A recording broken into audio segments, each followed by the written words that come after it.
Bonjour et bonsoir à toutes et à toutes qui m'écoutent en cette soirée ou en ce jour. Je me présente comme Marolou Chelo Bienvenu, étudiant de la L2LMD Phasé à l'Université protestante au Congo en sigle UPC, dans la faculté d'administration des affaires et sciences économiques. Je vais vous présenter mon travail pratique de gestion de ressources humaines dans le sujet et l'explication des éléments essentiels de l'ouvrage Images des organisations de Gareth Morgan. Le travail qui est dirigé par le professeur Bakingele Chamba. J'espère que vous apprécierez mon travail et continuons pour la suite. Ce travail se présente comme ci.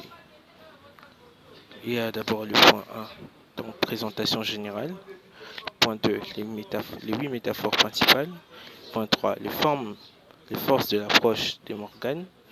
Le point 4, limites. Le point 5, la conclusion.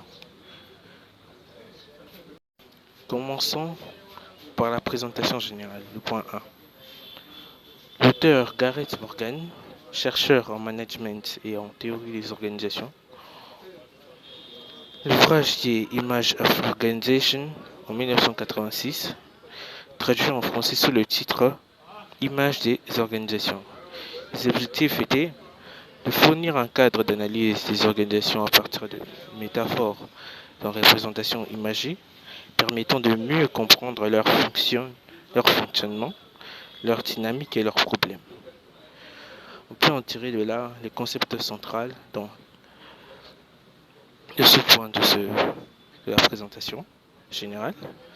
Dans le concept central, la métaphore organisationnelle.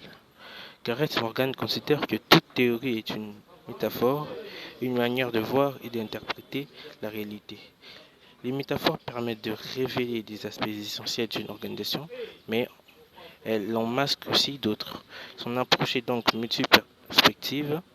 Il ne s'agit pas de choisir une seule vision, mais de combiner plusieurs points de vue pour enrichir l'analyse. Passons donc au point 2, les 8 métaphores principales. Dans le premier, l'organisation comme machine. Le 2, l'organisation comme organisme. 3, l'organisation comme cerveau. 4, l'organisation comme culture. 5, comme système politique. 6, comme prison psychique. 7, comme flux et transformation. 8, comme instrument de domination. Partons avec la première métaphore, dans l'organisation comme machine. On peut en tirer dans la vue mécaniste et taylorienne. Il y a de l'ordre, hiérarchie, procédures standardisées, utilisées dans les bureaucraties. Son avantage, c'est qu'il y a efficacité, et la limite est la rigidité faible, capacité d'adaptation. Deuxième point, l'organisation comme organisme. L'organisation s'adapte à son environnement. Il a une approche systémique, donc chaque partie a une fonction, inspirée de la biologie.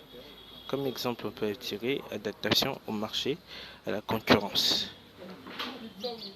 Pour le troisième, nous voyons l'organisation comme cerveau, apprentissage organisationnel, intelligence distribuée, théorie des systèmes auto-organisés, idée d'une mémoire collective de la résilience, modèle organisation apprenante, learning organization.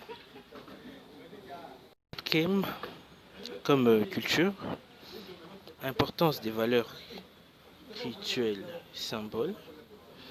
Chaque organisation possède une identité propre, une approche anthropologique utile pour comprendre les conflits internes et la résistance au changement.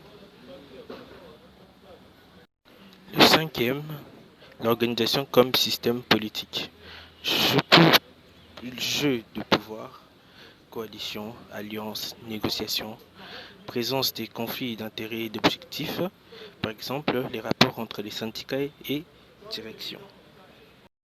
Passons au sixième point, donc l'organisation comme prison psychique.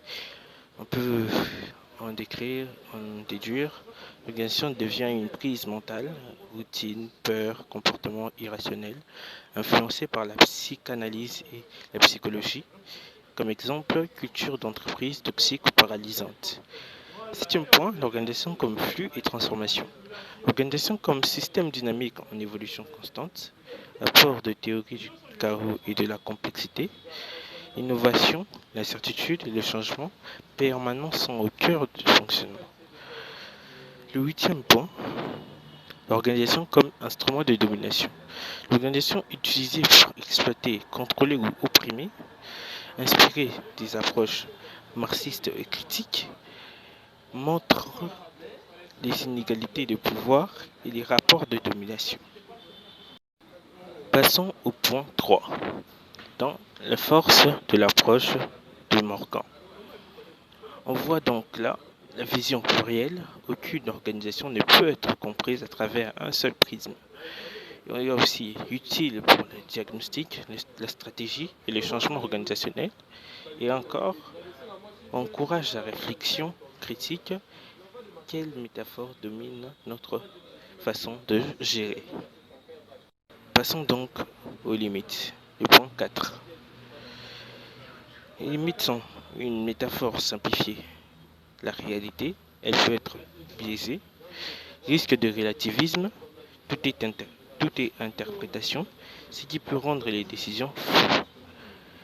Il y a aussi nécessite une maturité analytique pour croiser les points de vue efficacement. Passons à la conclusion. Le point 5. Image des organisations est un ouvrage fondamental pour quiconque s'intéresse à la compréhension des dynamiques organisationnelles. Grâce à l'usage des métaphores, Gareth Morgan fournit une boîte à outils intellectuelle précieuse pour observer, diagnostiquer et transformer les organisations dans une perspective à la fois analytique, critique et créative. Ainsi s'achève ce travail. Merci de m'avoir suivi jusqu'à la fin. J'espère, monsieur le professeur, que vous apprécierez ce travail effectué et passez une excellente journée.